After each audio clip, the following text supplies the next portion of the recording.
Akala ko hindi ka na darating eh. Kanina pa ako naghihintay sa'yo, mahal. Pasensya ka na. Ang tagal kasing magbayad ni Mang Pilo eh. Ayos lang. Ang mahal ka naman, nandito ka na. Gusto mo bang magmiranda muna tayo bago ka umuwi sa inyo? Sige. Gutom na nga ako eh. Anong gusto mong kainin? Kung ano ang o-orderin mo, yun na rin sa akin. Bagong luto ang pansit ni Aling Petra. Yun na lang kainin natin. Sige. Mukha ngang masarap. Aling Petra, 2 order nga po ng pansit at 2 soft drinks. Pakidala lang po dito sa mesa namin. Dito tayo maupo para kita natin ang labas. Baka wala ka ng pera dyan Ako na lang ang magbabayad ng kakainin natin. Ano? Hindi ako papayag, no? Ako lalaki, kaya tama lang na ako manlibre sa'yo. Ikaw na lang kasi lagi ang nanlilibre sa akin eh. Walang kaso yon. Basta para sa mahal ko. Sus! Binobola mo naman ako eh. Totoo naman eh. Hindi ko kayang mabuhay nang wala ka sa tabi ko. Gusto na nga kitang ipakilala sa mga magulang ko eh. Ha? Wag na muna siguro. Bakit naman? Ano kasi, baka hindi nila ako magustuhan. Nasisiguro ko na magugustuhan kanila. Kaya hindi mo kailangang matakot. Wag na muna nating pag-usapan yan. May dala nga pala ako rito. Inumin mo muna habang wala pa ang order nating pansit. Ano ba itong pinapainom mo sa akin? Basta, inumin mo na lang. 'Di ba mahal mo ko? Oo naman. Lahat ng iuutos mo, susundin ko. Ang paggamit ng gayuma para ipilit ang pag-ibig sa isang tao ay naglalabag ng kalayaan at kagustuhan. Kung ipipilit ang pagmamahal sa paraang ito, balang araw mas matindi ang magiging kapalit. Maaaring pagkamuhi at galit na maglalagay sa kapahamakan sa bawat isa. Magandang araw, Miss Gwen. Isa rin po ako sa mga masugid na taga-subaybay ng inyong channel. Gaya po ng iba, hindi na ko kompleto ang araw ko kung wala akong bagong napapakinggan na kwento. Naglakas loob na rin po ako magpadala ng sulat para ibahagi sa inyo at sa iba pa ang karanasan ko na ilang taon na rin ang nakakalipas. Sadya ko pong binago ang mga pangalan ng mga taong sangkot, maliban sa lugar na pinangyarihan. Tawagin niyo na lang po akong Mary. 30 anyos sa kasalukuyan at may maliit na negosyo dito sa amin sa Bacolod. Wala po akong asawa. Pero may batang ampon ako at sa kanya ko ibinuhos ang atensyon at pagmamahal. Sa paglalahad ko ng karanasan ko, sana kapulutan din ito ng aral. Wala ba yata si Mary? Oo nga eh. Dapat kanina pa siya nandito. Hindi kaya dumaan muna sa peryahan ng babaeng yun? Ano naman ang gagawin ng apo natin doon? Sa gabi lang naman nag-ooperate ang peryahan. Hoy kung gano'n, nasa na kaya siya? Nasa kanya pa naman ang pera ni Kapilo. Hanggang ngayon ba wala ka pa rin tiwala sa apo natin ha? Imbes na mag-alala ka na baka may masama nang nangyari kay Mary, pinag-iisipan mo pa siya ng masama. Dapat lang na sa perang dala niya ako mag-alala. Pambayad natin yun sa utang eh. Kay Mary naman, wala namang magkaka-interest doon para gawan siya ng masama. Baka nga takbuhan pa siya kapag nakita ang mukha niya eh. Grabe ka talagang magsalitang matanda ka. Parang hindi mo apo si Mary ah. Kung makatanda ka, akala mo naman hindi ka pa matanda? Kahit papaano ako may pinagkatandaan. Ikaw ba? Meron? Ano ba kasi masama sa sinabi ko? Totoo naman kasi na wala magkaka-interest dun kay Mary dahil sa itsura niya. Ewan ko ba, nung magsabog ng kapangitan, ba't naman kasi sinalo niya lahat? Hindi kasalanan ng apo natin kung sa paningin ninyo, siya na ang pinakapagit. Para sa akin, maganda pa rin siya at biyaya siya ng Diyos. Kaya pala iniwan siya ng nanay niya sa atin nung sanggol pa lang. Kung hindi iniwan ni Agnes ang anak sa atin, hindi siya makakapagtrabaho. Tapos, anong ginawa niya? Ayun, nag-asawa ng iba at tuluyan ng ipinaubaya sa atin ng anak. Wala na tayong magagawa sa bagay na yan. Pasalamat na lang tayo. Kahit may bago ng pamilya ang anak natin, naaalala pa rin niya si Mary sa mahahalagang okasyon. Sa palagay mo, sapat na yun?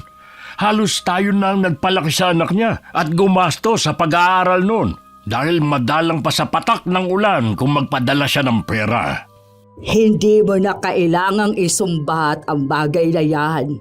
Apo naman natin si Mary eh. Para kasing kinukonsinti mo pa ang ginagawa ni Agnes noon eh.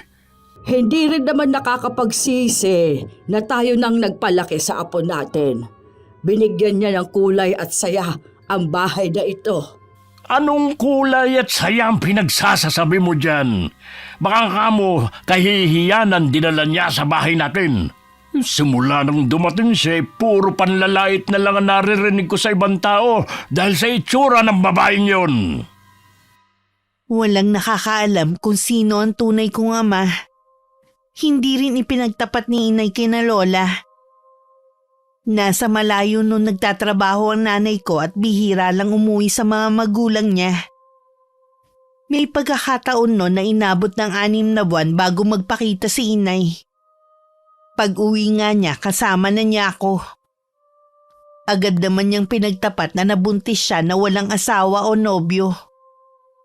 Sobrang gulat daw ang unang reaksyon nila Lola Nieves noon dahil sa kakaiba kong itsura. Nang ibigay daw ako noon ng nanay ko, hindi na niya ako ulit kinarga. Makalipas ang 1 buwan, nagpaalam na si nanay na luluwas ng Maynila para dun magtrabaho, para matustusan ang mga pangangailangan ko. Mula rin noon, bihira na lang siya umuwi at tuwing nagkikita kami, lagi siyang nakadistansya sa akin. Sa murang edad noon, alam ko na gaya ni Lolo, hindi rin niya ako gusto dahil sa itsura ko. Hanggang sa nabalitaan na lang namin na nag-asawa na siya at may 2 anak na ngayon.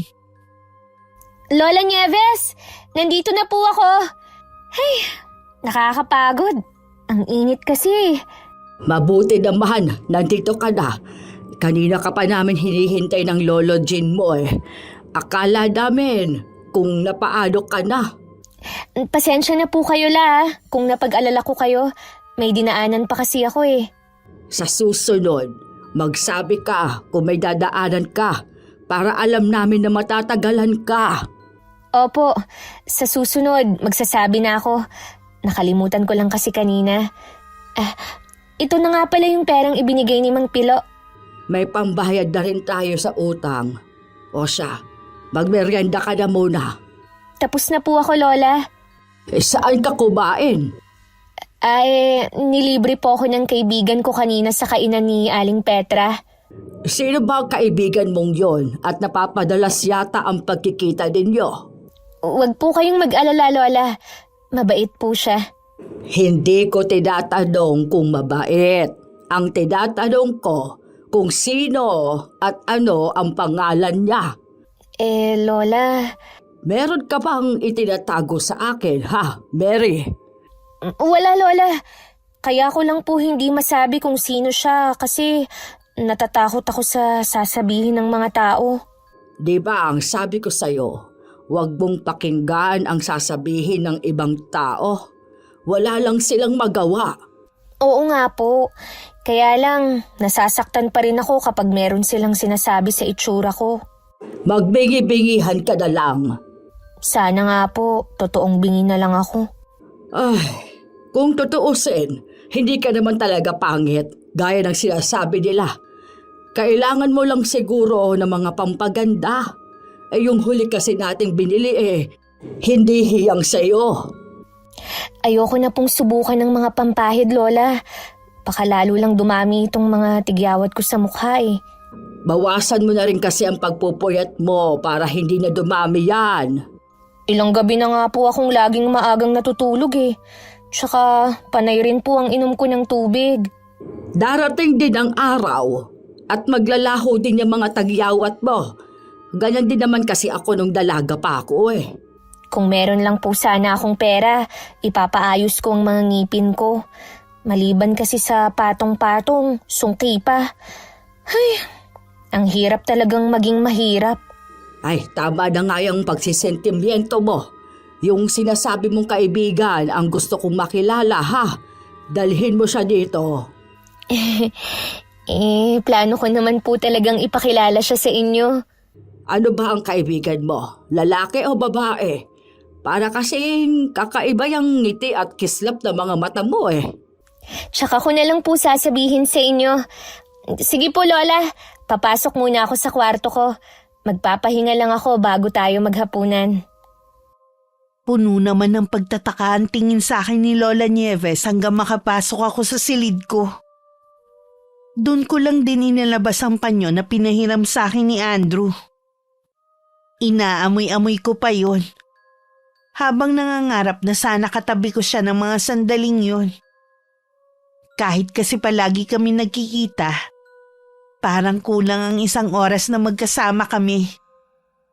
Gusto ko kasi na habang buhay na kami magsama. Pero sabi ng matanda, hindi pa yun ang tamang panahon. Samantala, hindi pa rin maalis kay Lola Nieves ang pagdududa sa tinutukoy kong kaibigan. Kaya bago ako umalis, ipinaalala pa niya ang tungkol sa kanya. Tumango naman ako at saka lumakad na papunta sa trabaho. Isa akong kasambahay sa isang may kayang pamilya sa amin. Hindi ako stay-in gaya ng mga kasama ko dahil paglilinis naman ang gawain ko. Habang sila nakatoka sa pagluluto at pag-aalaga ng mga bata. Tama ba yung narinig ko? May kaibigan si Mary? Oo, hindi ko nga lang alam kung lalaki o babae ang kaibigan niya. Napansin ko kasi na madalas silang nagkikita, kaya ang sabi ko, papuntahin dito para makilala naman natin. Duda ako sa sinasabi ng apo natin. Baka mamaya sa isip lang niya na may kaibigan siya. Wala naman masama kung magkaroon ng kaibigan ng apo natin Mabait naman si Mary. Oo nga, pero sino naman na magtsatsaga na makipagkaibigan sa kanya, Aber? Sa itsura pa lang niya matatakot at mandidiri Basta ako, naniniwala sa apo natin. Bahala ka. Ikaw lang naman ang nauuto ng apo natin Ikaw talaga, numero 1 kontrabida sa apo natin.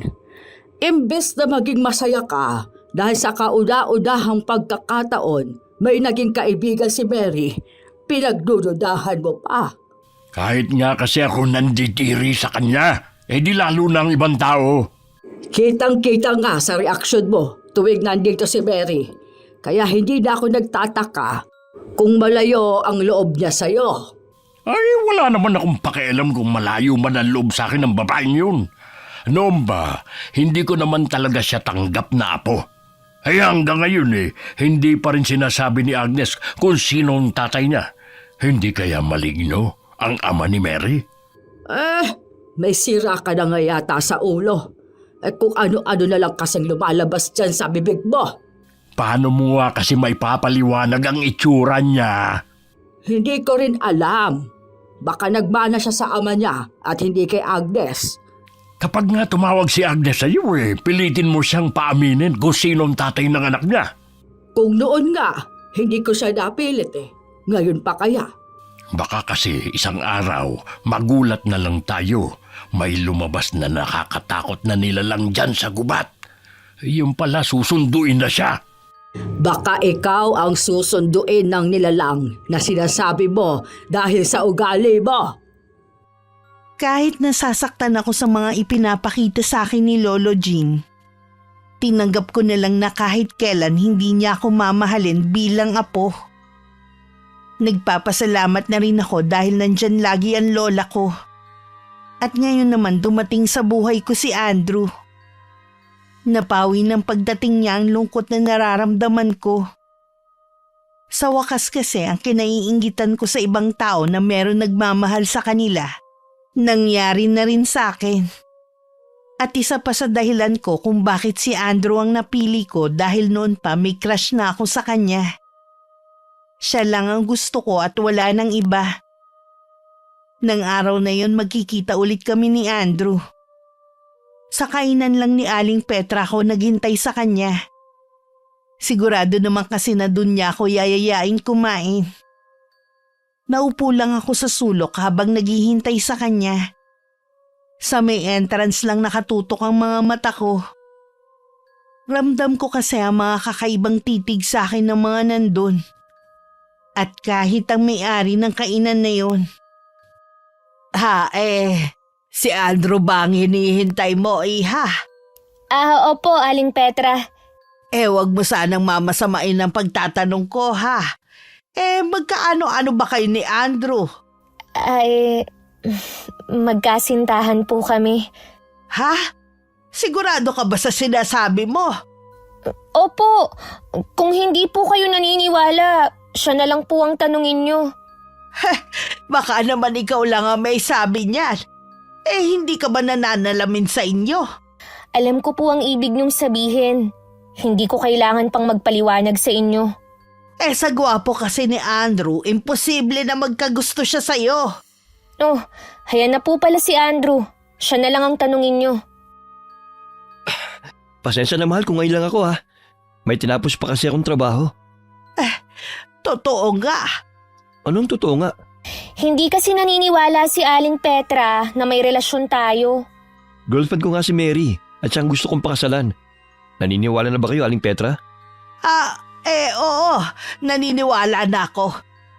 Sige, maiwan ko na kayo, ha? Ayos ka lang ba? Oo naman. Anong gusto mo kainin? Busog pa kasi ako eh. Kung gusto mo, ikaw na lang ang kumain.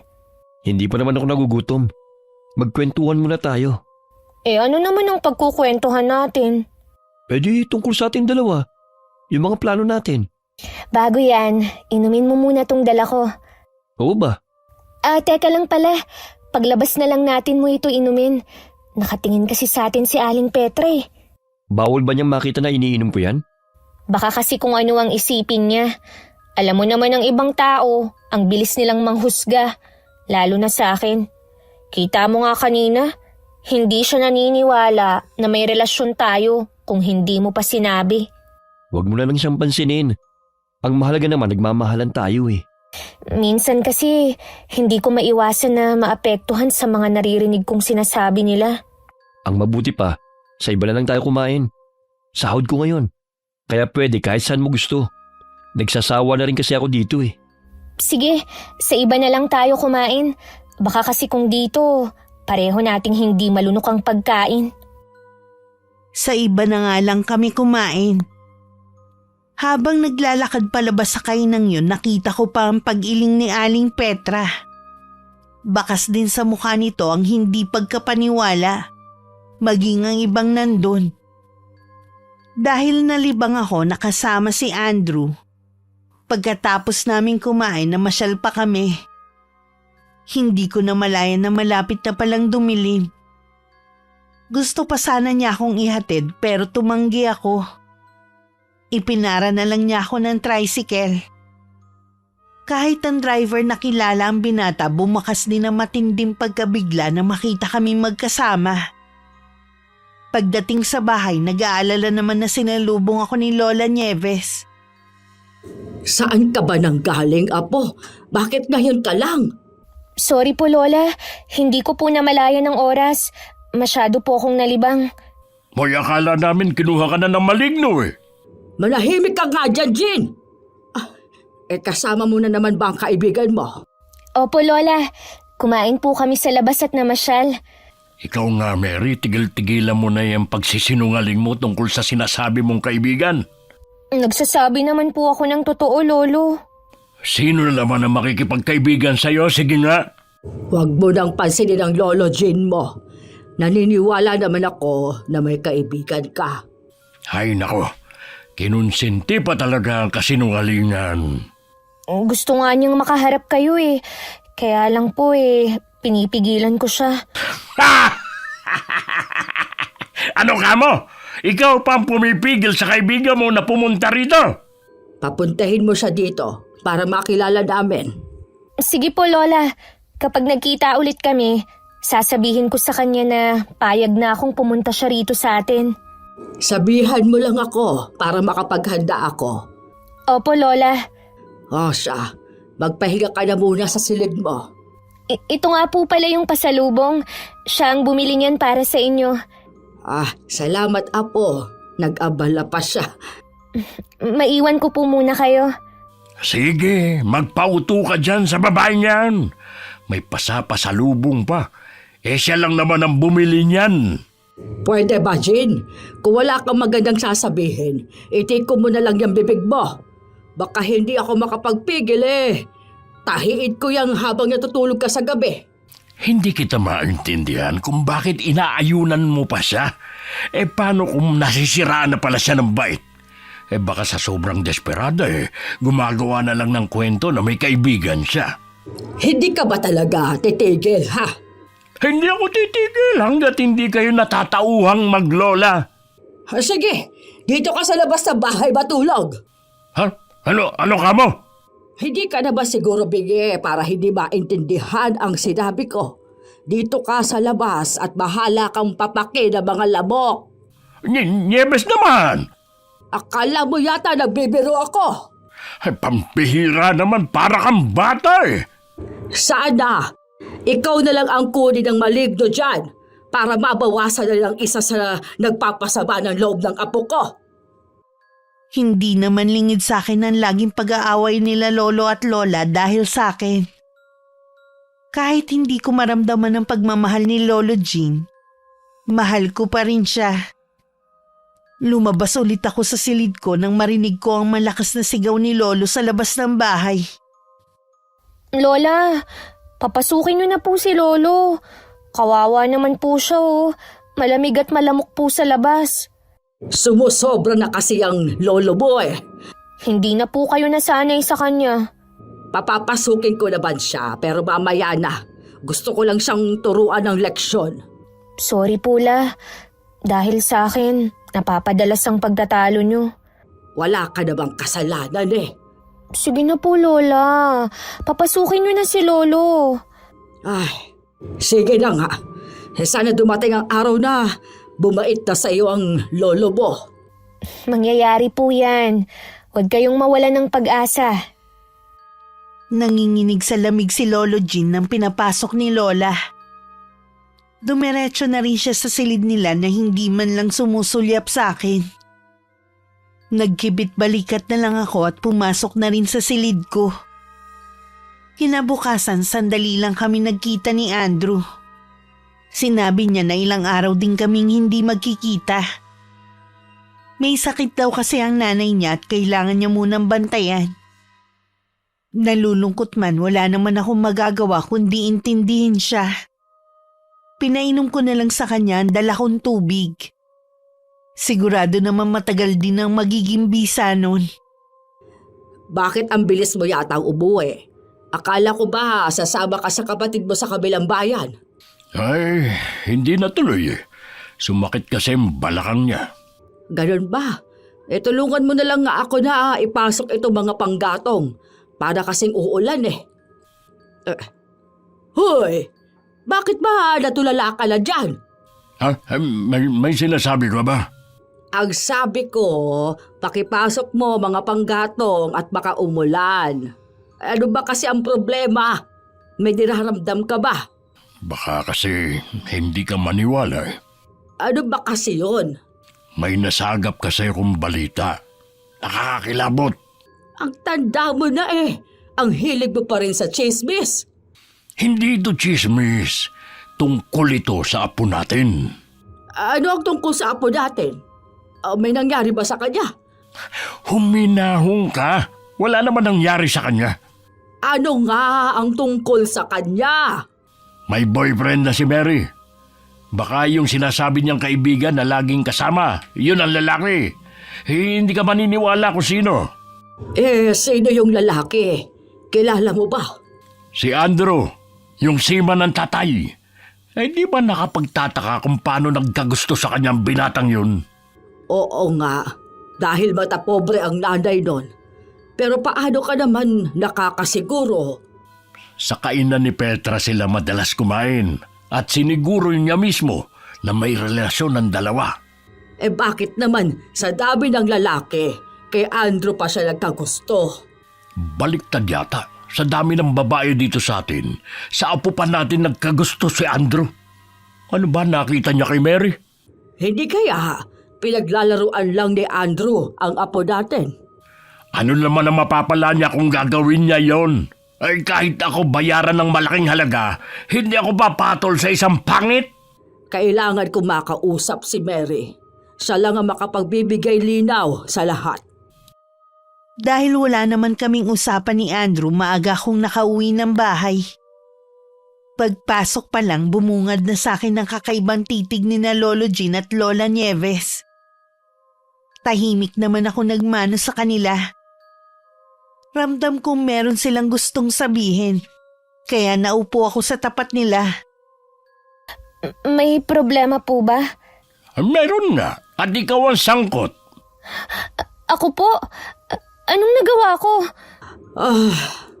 Meron kasing kumakalat na balita tungkol sa iyo at kay Andrew. Totoo bang may relasyon kayo? Boyfriend mo nga ba ang binatang yon? Opo la, totoo po ang balita. Inay ko po, ay totoo nga may kababalaghan. Paano nangyari yon? Ang ibig kong sabihin, niligawan ka ba niya? Matagal na ba kayo? Opo, nanligaw po siya sa akin. May 3 buwan na po kaming magkarelasyon. Ay, ano bang ginawa mo at napaibig mo si Andrew sa'yo? Wala po akong ginawa, Lolo. Basta na lang siyang lumapit sa akin at nanligaw. O naniwala ka naman agad? Palibasa kasi, ngayon lang may nagkagusto sa'yo. Baka naman, pereperahan ka lang niya, Apo. Hindi po, Lola. Mula nung naging kami, ni piso, wala akong ginagastos sa kanya. Lagi pong siya ang nanlilibre. Sige. Ganito na lang. Papuntahin mo siya dito sa bahay. Gusto namin siyang makaharap ng lolo mo. Balak naman po niya talagang pumunta rito eh. Yun nga lang, may sakit ang nanay niya. Basta, kapag ayos na ang nanay niya, papuntahin mo siya dito, ha? Opo, Lola. Hindi kasi namin maiwasang mag-alala. Kilala kasi ang pamilya nila dito dahil sa barko nagtatrabaho ang tatay niya. Kilala naman sa pagiging matapobre ang nanay at nag-iisa niyang kapatid. Sabi naman po ni Andrew, siya ang pakikisamahan ko at hindi ang pamilya niya. At saka po, nangako siya na hindi ako pababayaan. Madali lang naman kasing sabihin yan. Pero kapag nandun ka na sa sitwasyon na yon, doon mo palang malalaman kung gaano kahirap. Kaya sana, siguruhin mo na si Andrew na talaga ang gusto mong makasama. Ay dapat siguro itanungin din natin si Andrew kung sigurado na ba siya kay Mary. Kapag pumunta dito si Andrew, malalaman natin kung seryoso ba siya sa apo natin. Dapat siguro malaman din ng pamilya niya para mapayuhan si Andrew. Kawawa siya kung matatali siya kay Mary. Ganyan niyo ba talaga ako kinamumuhian, Lo? Pati sarili kong kaligayahan, gusto niyo pang hadlangan? Sinabi ko na nga, di ba? Mahal ako ni Andrew at seryoso siya sa akin. Bakit ba ayaw niyong maniwala? Talaga naman kasing hindi ka panipaniwala eh. Kaya tama lang na malaman ng pamilya niya. Patutunayan ko sa inyo na totoo sa akin si Andrew. Sasama na rin ako sa kanya kapag niyaya niya ako. Ayoko na sa bahay na to. Mary, bumalik ka dito! Hayaan mo siya! Porket may nagkagusto lang sa kanyang lalaki naging magaspang na ang ugali. Grabe ka naman kasi magsalita. Malay mo naman, seryoso sa kanya si Andrew. Hindi ako naniniwala hanggat hindi ko mismo nakakausap si Andrew. O baka nga kahit makaharap ko pa siya, hindi pa rin ako maniwala. Di wag! Basta ako, naniniwala at handa akong suportahan si Mary. Bahala ka! Mangarap kayong maglola at magising sa katotohanan na kahit kailan walang magkakagusto sa kasing pangit ni Mary. Ilang araw din na panay ang parinig sa akin ni Lolo tungkol sa amin ni Andrew. Isa raw akong ilusyonada at nangangarap ng gising. Lahat ng masasakit na salita mula sa kanya tinitiis ko na lang para hindi sila mag-away ni Lola.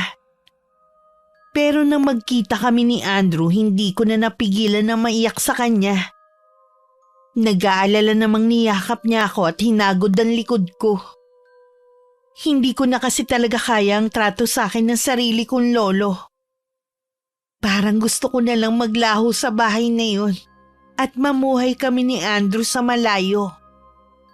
Oh, anong problema ng mahal ko? May nang-away ba sa'yo? Sabihin mo kung sino at kakausapin ko. Alam na kasi ni na lolo at lola ang tungkol sa atin. Huwag mong sabihin na tutol sila sa relasyon natin. Hindi naman. Kaya lang, hindi naniniwala si Lolo Jean. Ang sakit niyang magsalita. Pag uwi mo mamaya, sasama ako sa'yo.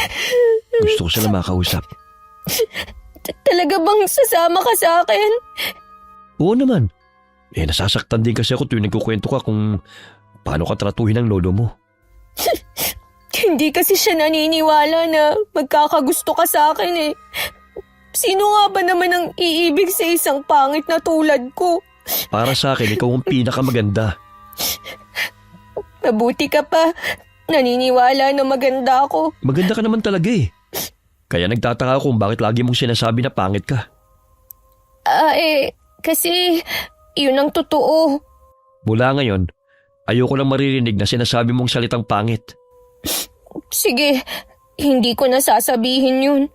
Mabuti pang umuwi na tayo sa inyo. Sigurado ka na ba na ngayon mo na sila gustong makaharap? Magaling na ba ang inay mo? Oo, napagod lang siguro siya. Tsaka, ayoko na kasing patagalin pa ang pakikipagkita sa lolo't lola mo. Ilang sandali lang pumara na kami ng tricycle. Habang daan ang bilis ng tibok ng puso ko at namamawis na rin ang kamay ko na hawak niya. Panay naman ang pisil niya doon at ngumingiti kada lilingon ako sa kanya. Makalipas nga ang ilang minuto, huminto na sa tapat ng bahay namin ng sinasakyan namin. Nakita ko pa ang pagdungaw ni Lolo Jean sa may bintana. Huminga muna ako ng malalim bago niyaya si Andrew na pumasok sa loob ng bahay namin. Larawan ng hindi pagkapaniwala sina Lolo at Lola. Ilang sandali pa nga silang natulala. Ako lang ang bumasag sa namamayaning katahimikan sa amin. Nandito na po si Andrew gaya ng pangako ko na ihaharap ko siya sa inyo. Magandang araw po sa inyo. Hoy, Andrew. Totoo nga ba na may relasyon kayo ni Mary? Opo. Kaya nga po ako nandito para sabihin kung gaano ko kamahal ang apo nyo. At handa ko siyang pakasalan sa kahit saang simbahan. Wah, totoo nga yata ang himala. Bakit naman po kayo nagugulat? Wala po ba kayong bilib sa apo nyo na mayroong magmamahal sa kanya? Nakakagulat lang. Alam ba ng mga magulang mo na kayo ni Mary? Alam po nila na may girlfriend ako. Pero hindi ko pa po na ipapakilala sa kanila si Mary. Iho. Gusto lang kasi naming makasiguro na seryoso ka sa apo namin. Ikaw pa lang kasi ang ipinakilala niya sa amin eh. Mahal na mahal ko po ang apo nyo. Nangangako po ako sa harap nyo na habang buhay ko siyang mamahalin at aalagaan. Oh, sige. Nakikita ko naman na nagsasabi ka ng totoo. Sabi ko naman po sa inyo, Lola eh. Pasensya ka na, Iha, kung pinagdudahan namin ang relasyon ninyo. Hanggang ngayon, hindi pa rin ako makapaniwala. May pag-ibig talaga na hindi inaasahan na darating sa buhay ng isang tao. Ang mahalaga, masaya na ang apo natin. Ay, mabuti na rin na nalinawan na kami ng asawa ko. Ay, may kumakalat na kasing balita sa inyo eh. Alam ko po na hindi maganda ang mga naririnig nyo sa ibang tao. Pero wala po akong pakialam sa kanila. Si Mary lang ang mahalaga sa akin. Sa nakikita ko eh, ikaw pa ang patay na patay kay Mary. Mahal ko lang po ang apo nyo. At hindi ko kayang mabuhay na hindi ko siya kasama. Uy, sige, ikaw na ang bahala kay Mary. Ipagtanggol mo siya sa mga taong mamimintas sa itsura niya. Kahit hindi nyo po sabihin, gagawin ko po yan. Sana sa lalong madaling panahon din, mapakilala mo na siya sa pamilya niyo. Oo naman po. Hinihintay ko na kung kailan pwede si Mary. Alam ko po kasi naabala rin siya sa trabaho niya. Ang swerte mo, Mary. Bukod sa gwapo na may kaya pa sa buhay itong si Andrew. Kapag nakasal kayo, hindi mo na kailangan pumasok na kasambahay. Hindi naman po yung estado ni Andrew ang nagustuhan ko sa kanya. Kasama na rin yun kapag nagpakasal na kayo. Ang swerte mo kumpara sa ibang dalaga rito. Sigurado na marami ang iiyak. Oras na makumpirma ng lahat na totoong may relasyon nga kayo. Tipid ng ngiti lang ang isinukli ko kay Lolo Jean na biglang nagbago ang pakikipag-usap sa akin. Siya din ang nag-alok ng merienda kay Andrew pero magalang itong tumanggi. Napansin kong hindi na ulit nagsalita si Lola Nieves. Matiim din ang titig niya sa amin ng boyfriend ko. Para bang binabasa niya ako. Hindi ko matagalan ng titig niya kaya panaiwas ko. Ilang sandali lang nagpaalam ng aalis si Andrew. Baka daw kasi hinahanap na siya ng nanay niya. Sa hapunan tahimik pa rin si Lola Nieves. Si Lolo lang ang panay ang salita at puro papuri pa kay Andrew.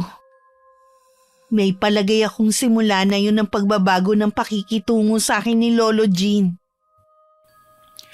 Ilang araw ko nang napapansin na ang lalim ng iniisip mo. May problema ka ba? O baka naman may dinaramdam ka? Wala naman. Dapat nga maging masaya ka dahil sa magandang kapalaran na nangyari sa apo natin. Hindi ko alam, Jean. Pero parang may mali sa dalawang yon.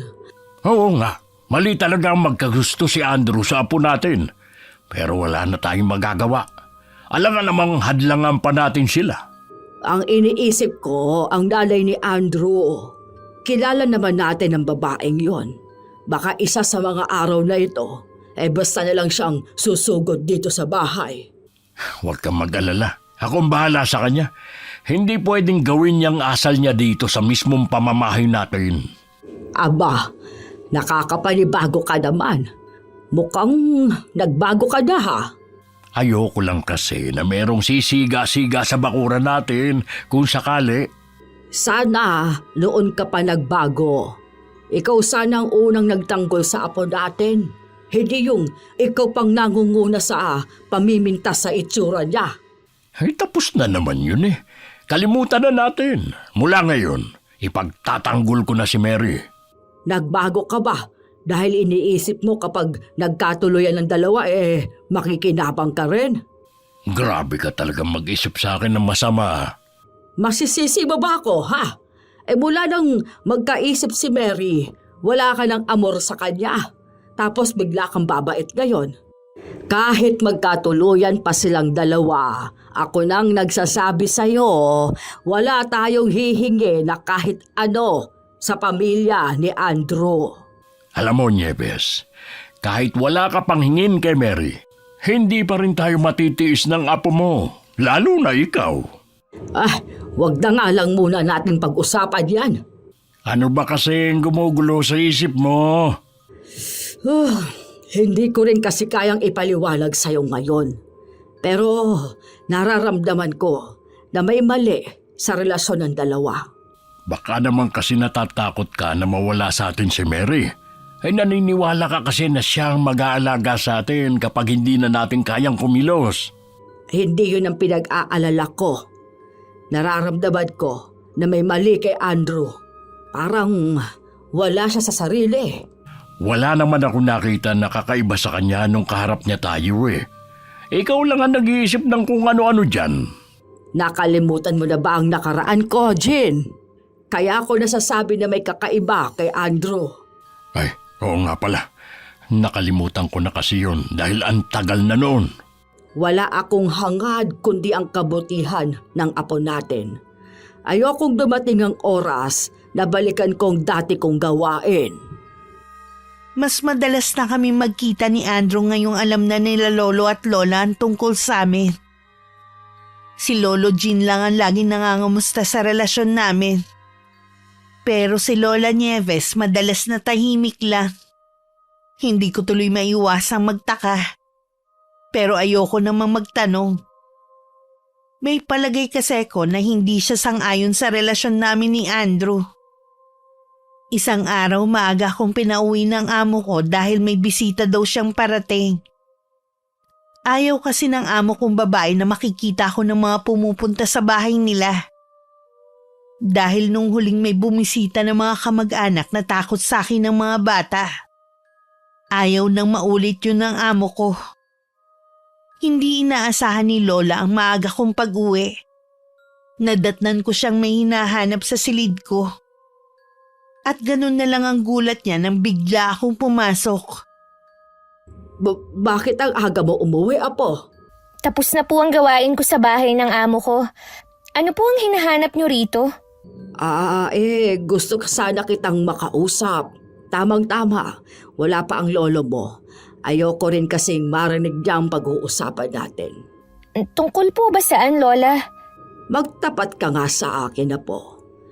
Talaga bang totoo ang pagmamahal ni Andrew sa'yo? Wala ka bang ginawa para mapaibig siya sa'yo? Mahal po ako ni Andrew. Ano po ba ang iniisip niyo? Gusto ko lang naman na makasiguro, Apo. Ayoko na sa huli, ikaw pa rin ang masasaktan. Alam ko po na hindi ka panipaniwala na magkakagusto sa akin ng isang tulad ni Andrew. Pero maniwala po kayo. Mahal niya ako. Kung ganon, payag ka bang dalhin natin siya sa loob ng simbahan? Bakit niyo naman gustong dalhin siya sa simbahan?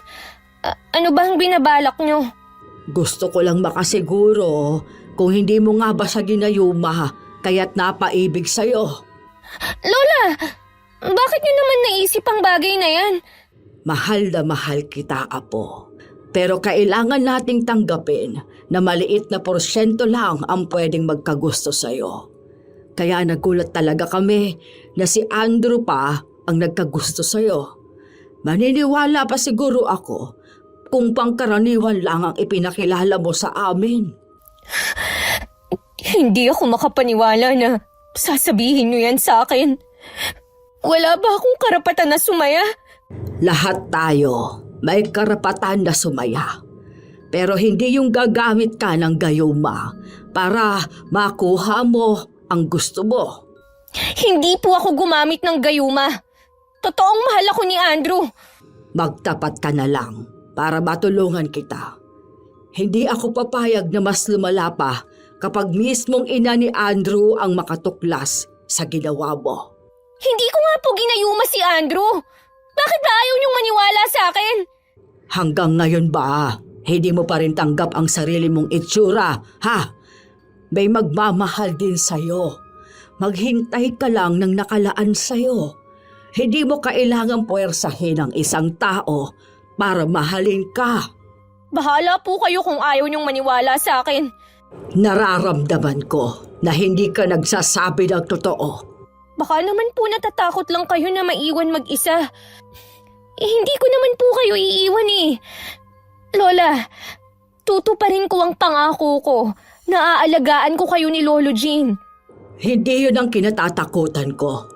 Kahit kami lang ng lolo mo ang maiwan dito sa bahay, ang mahalaga sa akin masaya ka. Kahit ano po ang gawin nyo, wala akong aaminin sa inyo. Dahil wala akong ginagawang masama. Sana makapag-isip ka. Hindi pa naman huli ang lahat. Tandaan mo, Apo, kung ano ang ginawa nating mali ay may balik sa atin at madalas doble pa. Lumabas na rin si Lola Nieves nang hindi niya ako napilit na magsabi ng totoo. Nakatitig lang ako sa pinto na nilabasan niya. Hindi ko na rin napigilan na manginig sa takot. Naniniwala na talaga ako na malakas ang pakiramdam ni Lola. Bakit pati kasi yun alam niya? Nung hapunan hindi ako lumabas para kumain. Nagdahilan na lang ako na masama ang pakiramdam. Kinabukasan agad kong pinuntahan ng matandang lalaki na nagbebenta ng mga kandila malapit sa may simbahan. Gumuhit agad ang ngiti sa labi nang makita akong papalapit. Ilang beses ko na siyang nakakausap. Pero hanggang ngayon hindi pa rin niya sinasabi ang pangalan niya. Ang lagi niyang sagot, hayaan ko na lang na manatili yung misteryo.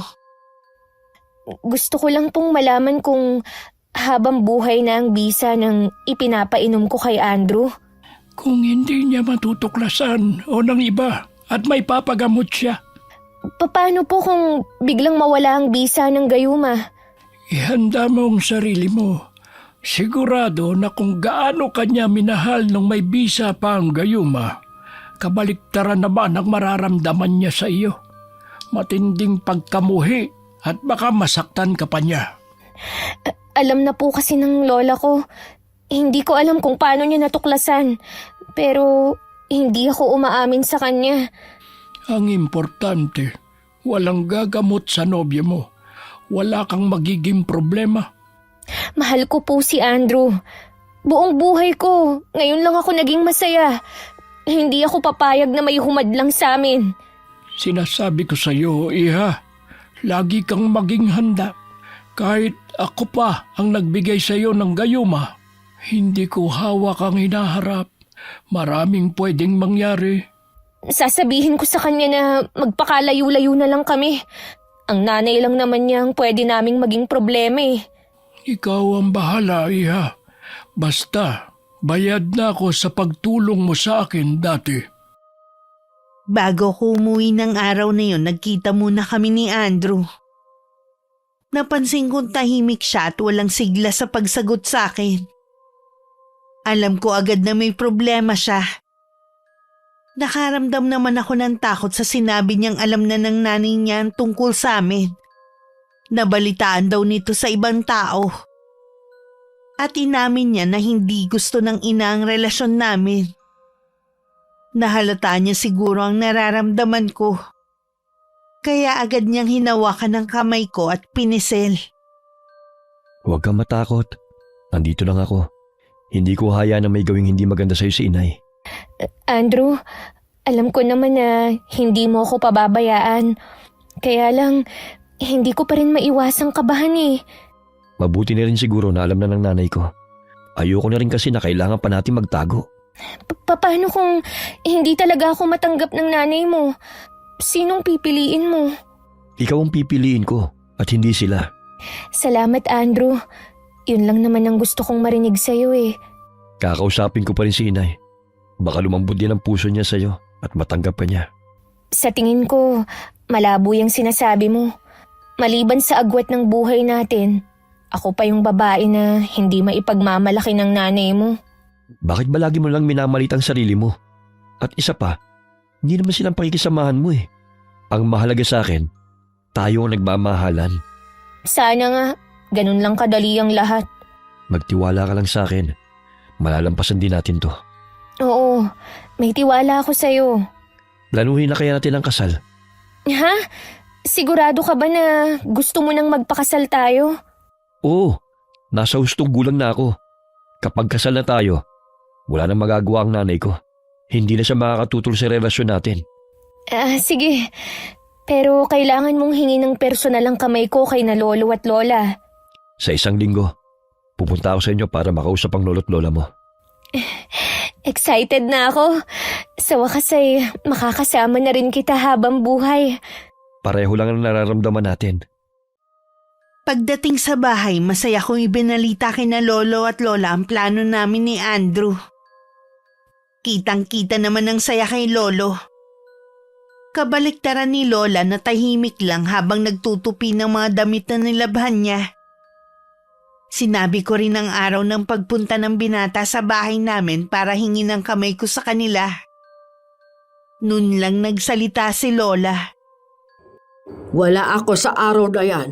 Pupunta ako sa kabilang bayan. Mahalaga ang sadya ako doon. Hindi po ba pwedeng ipagpaliban niyo muna ang pagpunta sa kabilang bayan? Mahalaga din naman po ang pagpunta dito ni Andrew eh. Oo nga naman, Nieves. Huwag ka munang umalis sa araw na yun. Hindi ko kasi gusto ang plano ninyo. Kung hindi mahalaga sa iyo ang opinyon ko, sige lang. Ituloy mo yung binabalak mo. Bakit po ba kayo ganyan, Lola? Akala ko pa naman kakampi ko kayo. Kakampi mo ako, pero sa tama lang.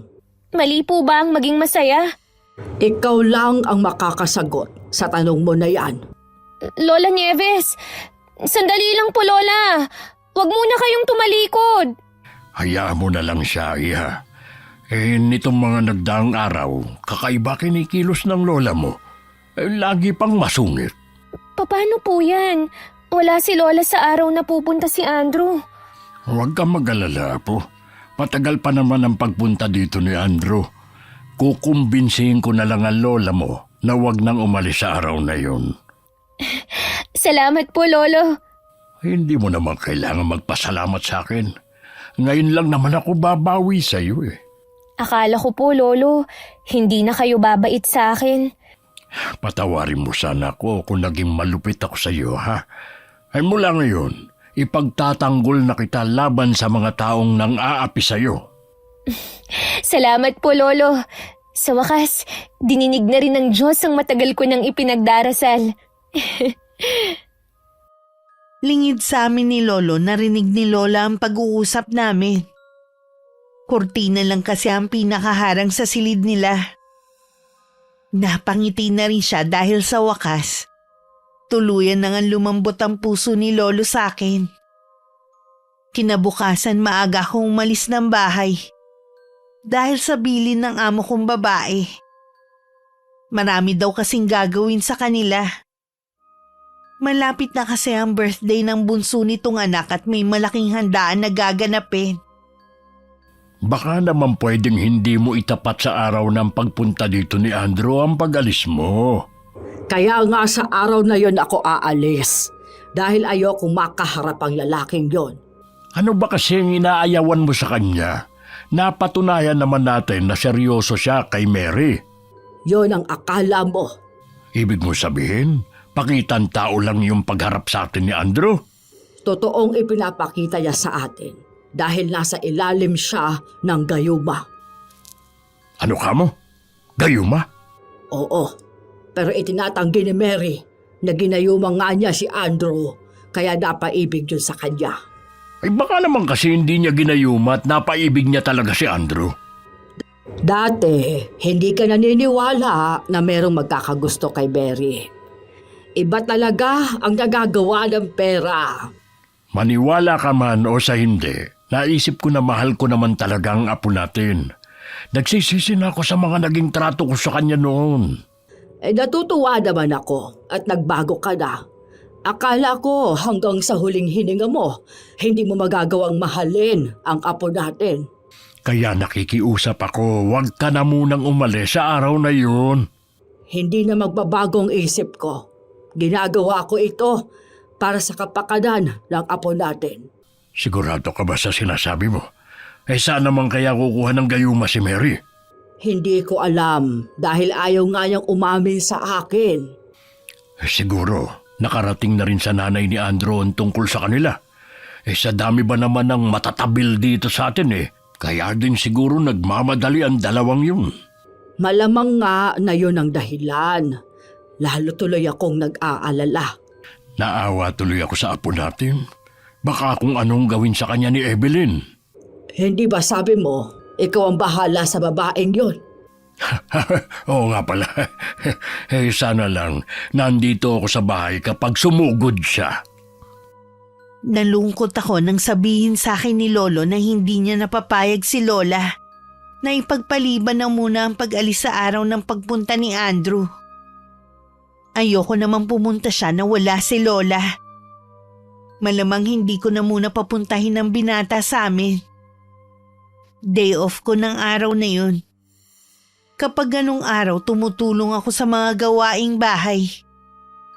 Kasalukuyan ako nagwawali sa bakuran namin nang biglang dumating si Aling Evelyn, ang nanay ni Andrew. Sa unang tingin makikitang galit ang babae. Ikaw na pangit ka? Ang kapal na mukha mo para akitin ang anak ko! Aling Evelyn, nagmamahalan po kami ni Andrew. Nagmamahalan ba ka mo o may ginawa ka milagro para mapaibig ang anak ko? Ay, sino ba yung pagkaingay-ingay na... Ay, Evelyn. Ako nga! Pagsabihan mo tong pangit mong apo, hindi na nahiya.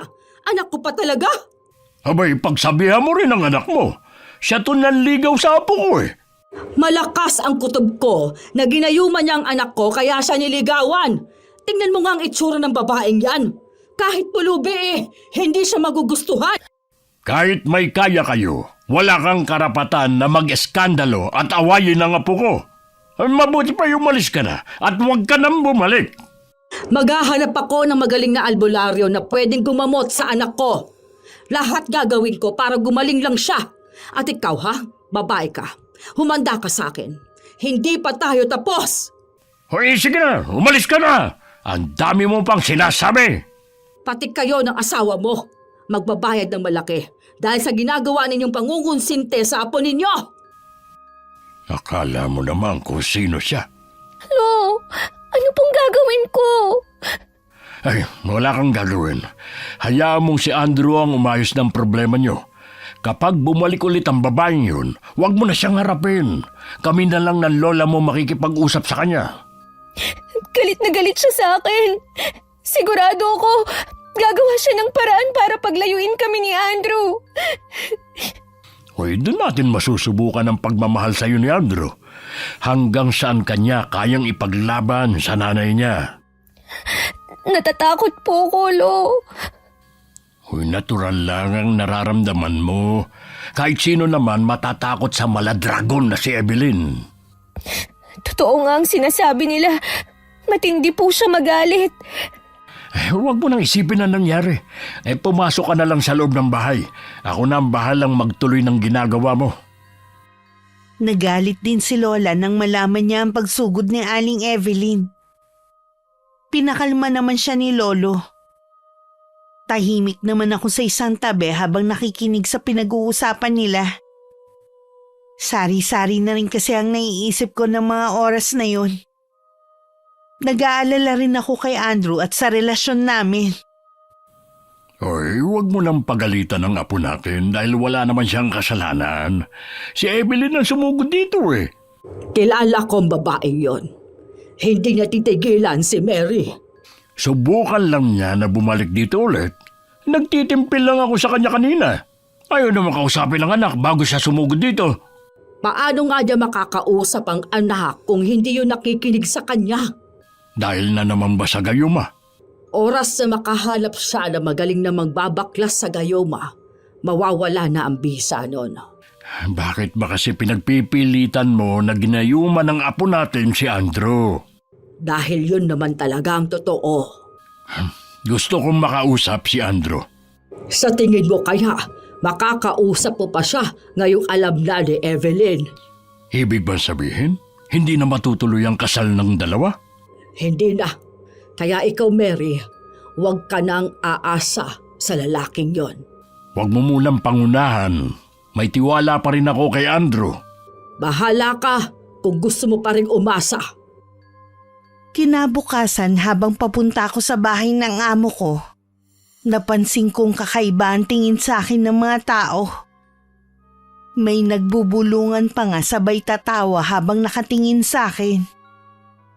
Dati pa sanay na ako sa kanila. Pero ngayon nakakaramdam ako ng pagkailang dahil alam kong iba ang dahilan ng pinag-uusapan nila.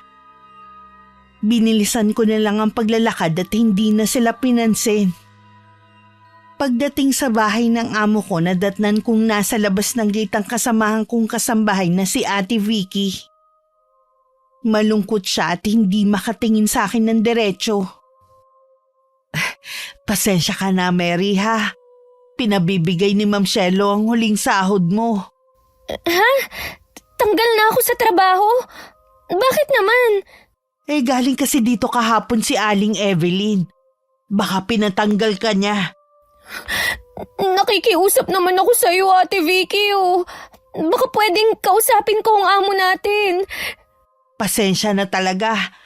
Mahigpit kasi ang bilin ni Ma'am Hindi ka na pwedeng pumasok. Kaya dito lang ako sa labas naghintay sa'yo. Ano kaya ang kasinungalingang sinabi ni Aling Evelyn sa amo natin? Sabi ni Edna, narinig daw niya na ginayuma mo ang anak ni Aling Evelyn para magkagusto sa'yo. Bakit naman kailangan niyang idamay ang trabaho ko? Hindi ko alam. Pero alam mo naman na maraming mata pobre sa mga may kaya. Nahusgahan na agad ako ng amo natin. Sige Ate Vicky, salamat ah. Uuwi na lang ako sa bahay. Mag-iingat ka ha. Pasensya na kung wala akong may tulong sa'yo.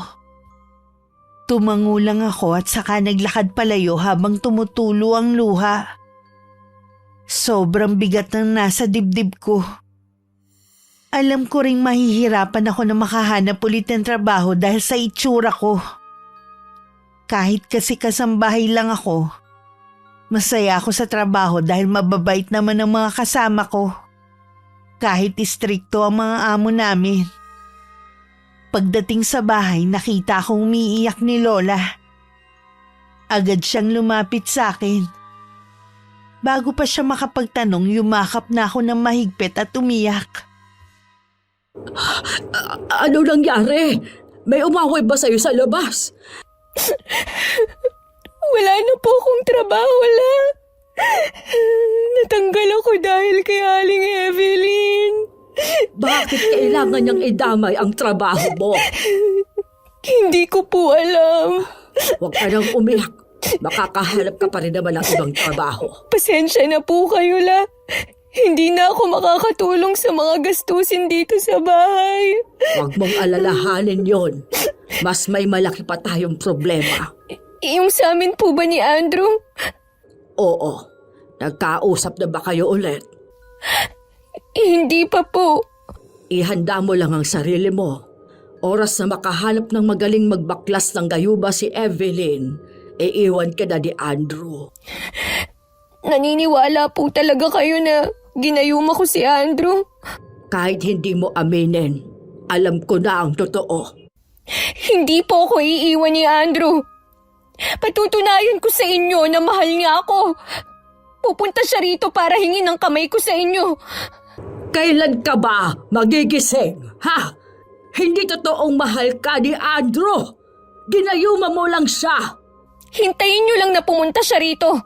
Tsaka lang kayo maniniwala na pakakasalan niya ako. Gaya ni Lolo Jean.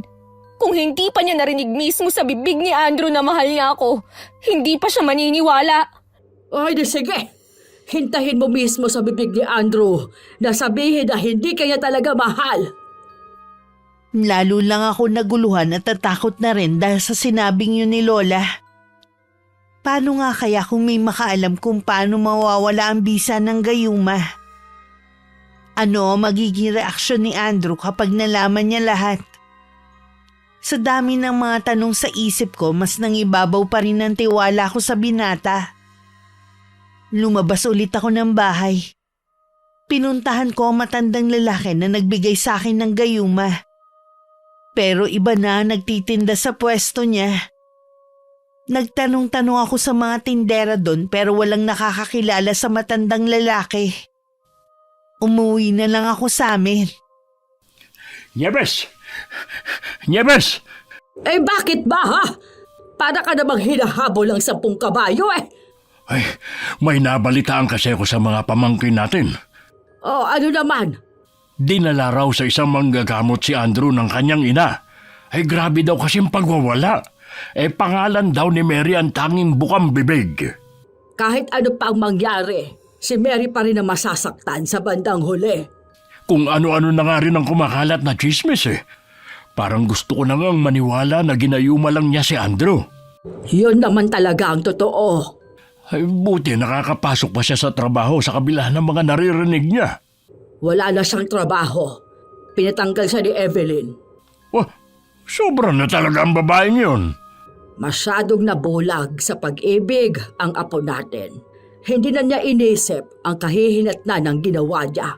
Ay, wag na lang siguro nating sisihin ang apo natin. Sigurado na naghihirap na ang kalooban niya ngayon. Nagkulang tayo sa paggabay sa apo natin. Hindi sana umabot sa ganito. Oo nga. Sana makayanan niya ito. Ilang araw na kaming hindi nagkikita ni Andrew. Wala naman kasi kung mapagtanungan sa nangyayari sa kanya. Hindi ko rin alam kung totoo ba ang naririnig kong balita na ipinapagamot daw siya ng nanay niya.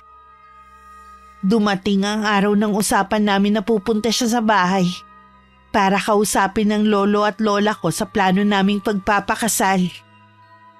Umalis din nun si lola at kami lang ni lolo ang naiwan. Nawawalan na ako ng pag-asa na darating pa ang binata. Nang matanaw ko siya sa bintana na palapit, sinalubong ko na siya habang nakasunod sa akin ng tingin si lolo. Andrew! Salamat naman dumating ka na. Kanina pa kita hinihintay. Huwag mo akong mahawak-hawakan. Andrew? Andrew, bakit? Nagtatanong ka pa talagang pangit ka? Kung alam mo lang ang pandidiri ko tuwing naiisip ko na ilang buwan din akong wala sa sarili at sinamantala mo naman. Hindi kita maintindihan. Magaling na ako. Hindi mo na ako magagayuma ulit. Andrew, hayaan mo naman akong magpaliwanag ko. Ano pa bang ipapaliwanag mo, ha? Kung gaano mo ko pinagpapantasyahan? Kung alam mo lang ang pandidiri ko sa sarili ko, tuwing naiisip ko na hawak ko laging kamay mo. Pwe! Mahal kita, Andrew. Huwag mo naman akong iwan, oh. Itong isaksak mo dyan sa kokote mo. Kahit kailan, hindi ako magkakagusto sa isang pangit na katulad mo. Walang lalaki magmamahal sa'yo. Magpakamatay ka na lang. Baka magkaroon ka pa ng silbi. Nasabi mo na lahat ng gusto mong sabihin kay Mary. Makakalis ka na. Dapat kasi ikinukulong niyo ang apo niyo, kasama ng mga alaga niyong hayop, para hindi nakakaperwisyo sa mga normal na tao. Talaga bang hindi ka titigil, ha? Relax ka lang, Tatang. Hindi ako lalaban sa inyo. Dapat na humingi pa kayo ng tawad sa akin eh. Kahit kailan, hindi kami hihingi ng tawad sa isang mayabang na katulad mo. Eh anong tawag sa apo niyo, ha? Nagmahal lang ng maling lalaki ang apo ko. Tapos na ang pag-uusap natin. Umalis ka na at huwag ka nang babalik. Hindi na talaga ako tutungtong sa bakuran niyo. Baka sa susunod, hindi lang gayumang gawin sa akin ang pangit na yan. Andrew! Hayaan mo na siya. Hindi naman siya karapat-dapat sa pagmamahal mo. Kasalanan ko, Polo. Kung bakit siya nagalit. Hindi ko dapat ginawa sa kanya yun. Magsisi ka man. Huli na ang lahat. Mula ng araw na yun, nagkulong na lang ako sa silid ko. Wala akong ginawa kundi ang umiyak at pagsisihan ng ginawa ko. Ilang beses sumagi sa isip ko na kung pwede lang sanang ibalik ang nakaraan. Doon ko lang kasi may tutuwid ang mga ginawa ko. Kahit gustuhin ko man na maghanap ng trabaho para makalimot, hindi naman ako makalabas ng bahay. Minsan kasi narinig kong nag-uusap sina lolo at lola. Ang dami raw pinapakalat na paninira tungkol sa akin ng mag-inang Evelyn at Andrew. Pati tayo, nadamay na rin. Ayaw na rin akong kausapin ng mga taga rito. Ang sama na ng pagkakakilala nila sa atin. Walang dapat sisihin, kundi ang mag-ina na yon. Hindi mo rin sila masisisi dahil sa ginawa ni Mary. Akala ko ba mabait ka na kay Mary? Oo naman. Pero aminin natin na siyang pinagmula ng problema. Kung hindi niya ginayuma si Andrew, hindi tayo guguluhin na mag-inang yun. Sobra ng paghihirap ng apo natin. Huwag na nating dagdagan pa. Hindi siya makakalimot kung nandito lang siya. Ibig mo bang ipahiwatig na umalis siya dito? Oo, kaya lang wala naman tayong kamag-anak na pwede niyang tirhan pansamantala. Sa nanay sana niya. Kaya lang, wala nang pakialam yun sa kanya. Magtatanong ako sa mga kakilala ko kung meron silang alam na pwedeng pasukang trabaho ng apo natin. Kahit stay in, basta malayo dito. Ang malaking tulong din kasi na may trabaho si Mary. Lalo na ngayon, walang gustong bumili ng mga kalakal natin dahil sa mag-inang yun. Binabarat din nila ang mga alaga nating baboy. Pambihira talaga ang mga taong yun. Dahilan na lang nila yon para baratin ang mga binibenta natin. Kung ayaw nila, sa iba natin iaalok. Bala kong kausapin si Andrew at ang nanay niya. Para ano pa? Napapagod na rin kasi ako. Sa edad natin ito, Hindi na dapat natin nararanasan ng ganito. Noon ko lang napagtanto ang bigat ng ginawa ko. Hindi lang ako ang naapektuhan kundi pati sina lolo at lola. Lalo tuloy ako napaiyak. Awang-awa ako sa kanila pero wala naman akong magawa para maibsan ang paghihirap nila. Tapos ako nandito lang sa loob ng silid ko. Nagmumukmuk. Samantalang sila pinoproblema kung saan kukuha ng pang-araw-araw na panggastos namin. Buong magdamag ako nag-isip. Kailangan kong lakasan ang loob ko at alisin ang hiya. Kasalanan ko naman lahat. Kaya tama lang sa akin kung pagtawanan ako ng mga tao. Buo na ang pasya ko na maghanap na ng trabaho. Hindi ko lang akalain na sa paglabas ko ng bahay, magkukurus agad ang landas namin ni Andrew. Aba! Lumabas din ang pinakamagandang babae sa balat ng lupa. Hindi ako naghahanap ng away. Eh bakit ka lumabas sa lungga mo? Hindi ka ba ikinulong ng lolo't lola mo sa kulungan ng mga alaga nyo? Eh baka hindi nila alam na nakawala ka. Andrew, alam ko na malaki ang kasalanan ko sa'yo. Patawarin mo sana ako. Sa tingin mo ganun lang kadali yun? Kung alam mo lang na gabi-gabi akong binabangungot tuwing naalala ko mga sandaling magkasama tayo. Wala na akong magagawa kung hindi mo ako mapapatawad. Hindi talaga. Pati ang lolo at lola mo mga konsentidor, hindi ko rin mapapatawad. Kung ako sa'yo, umalis na lang kayo sa lugar na ito. Hindi mo pag-aari ang lugar na to para paalisin kami. Kahit hindi ko pag-aaring lugar na ito, magkaroon ka man lang sana ng kahiyan pagkatapos ng ginawa mo. Oh, saan ka pupunta? Kinakausap pa kita. Wala kang pakialam kung saan ako pupunta. Pabayaan mo na ako. Kung ayaw mong tanggapin ang paghingi ko ng tawad, bahala ka na. Ikaw pa ngayon ang may ganang magalit, ha? Nakakagalit ka na kasi. Inaamin ko na nga ang kasalanan ko, pero ang dami mo pa ring arte. Hindi pa ba sapat ang ipahiya niyo akong mag-ina, ha? Hindi pa sapat yun. Ang gusto ko, mawala kayo sa lugar na ito. Baka nakakalimutan mo. Lehitimong taga rito ang lolo at lola ko. Kayo ng pamilya mo ang dayo sa lugar na to. Kaya isaksak mo rin sa utak mo na hindi mo kami mapapaalis dito. Tignan natin kung hanggang saan ang pagmamatigas mo. Nang araw na yun, bigo ako umuwi sa bahay. Walang gustong tumanggap sa akin. Maliban doon tuwing napapadaan ako sa mga taong nagkukumpulan, pinaparinig pa sa akin ang pag-uusap nila. Nakaranas din akong pagbabatuhin ng mga bata habang sinisigaw kung gaano ako kapangit. Sa ilang araw kong paghahanap ng trabaho, madalas akong umiiyak dahil sa ginagawa ng mga tao sa akin. Nakaranas din ako na umuwi na puno ng putik ang damit. Hindi na nakapagtimpi si Lolo Jean at sinugod na niya si Andrew. Andrew, tayo magtos. Para kang hindi lalaki. Ano po bang problema nyo? Inaabalan yung paglalaro namin ng bilyar ng mga kasama ko eh. Wala akong pakialam. Tigilan mo na ang pagpapahirap sa apo ko. Bakit? Sumusuko na ba siya, ha? Ano pa ba ang gusto mo? Nagsisisi na ang apo ko sa ginawa niya. Bakit kailangan mo pang mag-utos ng mga tao para saktan siya? Wala po akong inuutusan. Eh baka sadyang galit sa kanya mga taong yon. Huwag ka nang magsinungaling.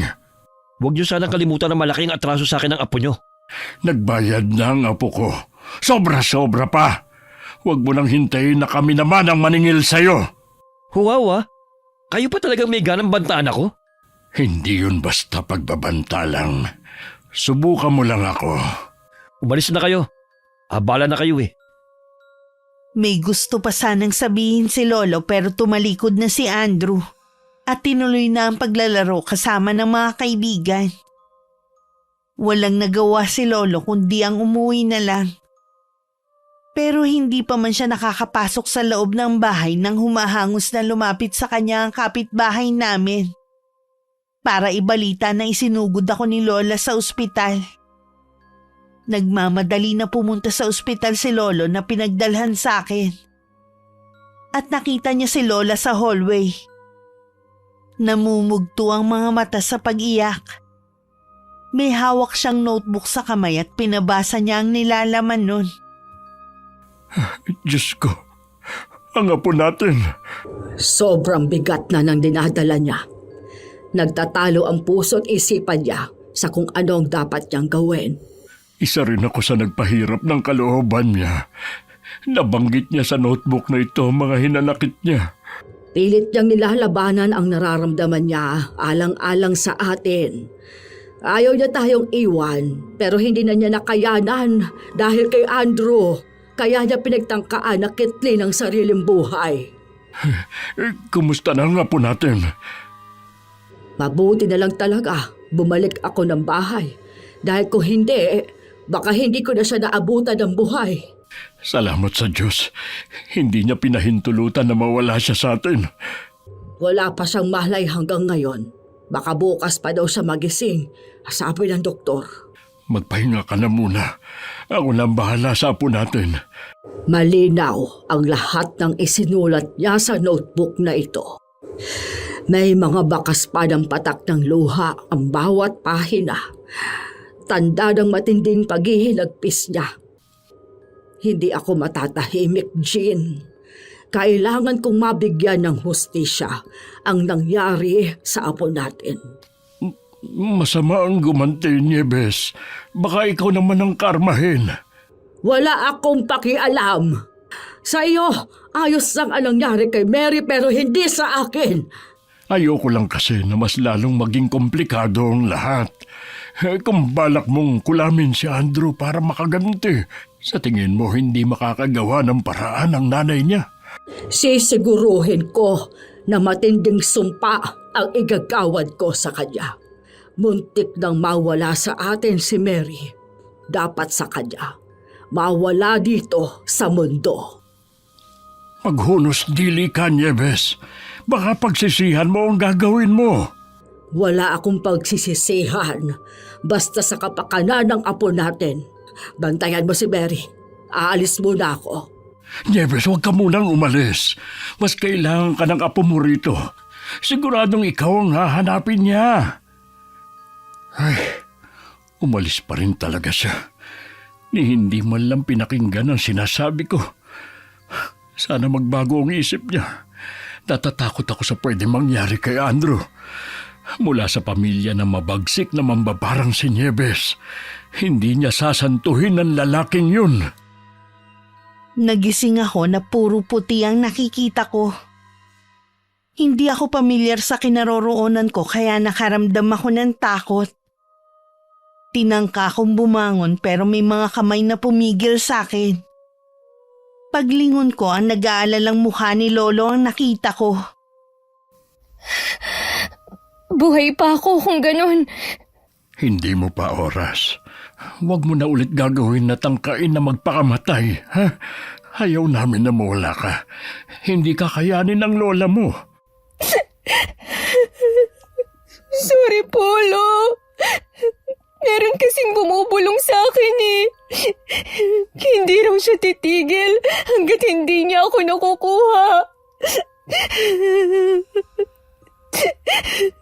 Huwag kang makikinig sa kanya. Lagi mong iisipin kami ng lola mo. Patawarin niyo po ako kung nag-alala kayo sa akin. Si Lola Nieves po. Umalis siya kanina. Pupuntahan niya si Andrew. Nabasa namin ang notebook mo. Mali na nakinig ako kay Andrew. Akala ko kasi tama ang gagawin ko. Mula ngayon, sa amin na lang ng lola mo ikaw makikinig, ha? Kung hindi mo man makuha ang pagmamahal na gusto mo sa ibang tao, nandito kami na tunay na nagmamahal sa iyo. Polo, alam ko na po ngayon. Gusto ko na pong makalabas para makapagsimula muli. Hintayin lang natin ang sasabihin ng doktor kung kailan ka makakalabas.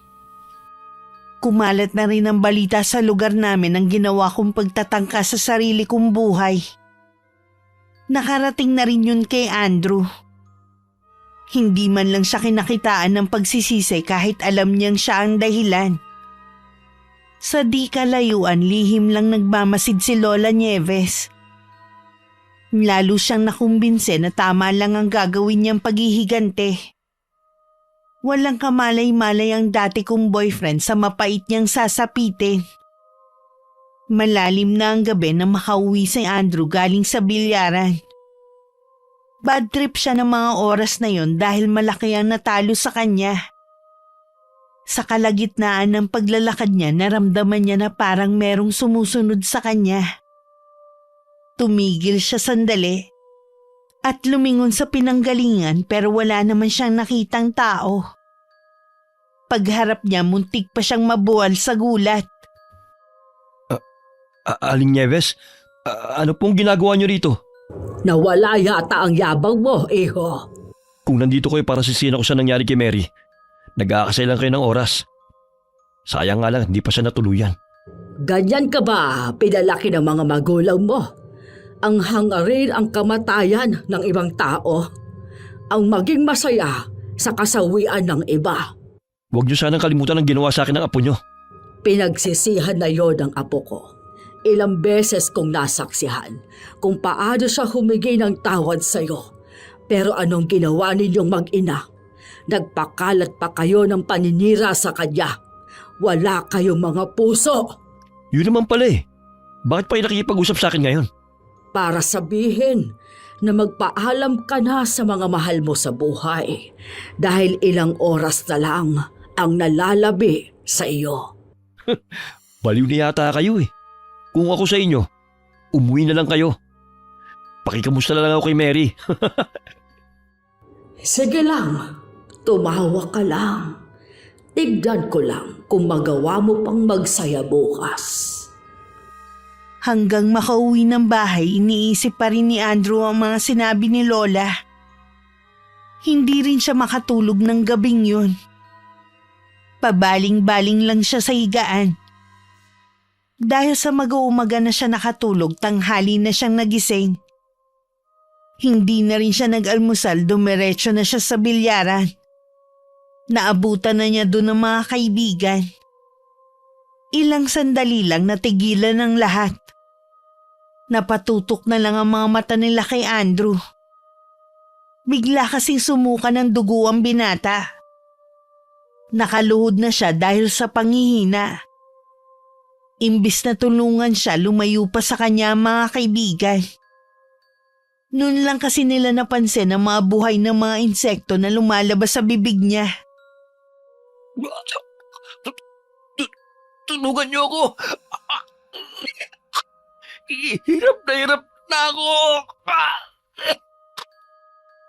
Nang akmang lalapitan siya ng isang kaibigan, bigla naman sumirit sa mga mata niya, tenga at ilong ang sariwan dugo. Napaatras na lang ang mga nandun. Wala silang magawa kundi panoorin na lang ang nangyayari kay Andrew. Nang bigla siyang humandusay sa sahig, lalong nagsilabasan ng mga uod, ipis at alupihan sa katawan niya.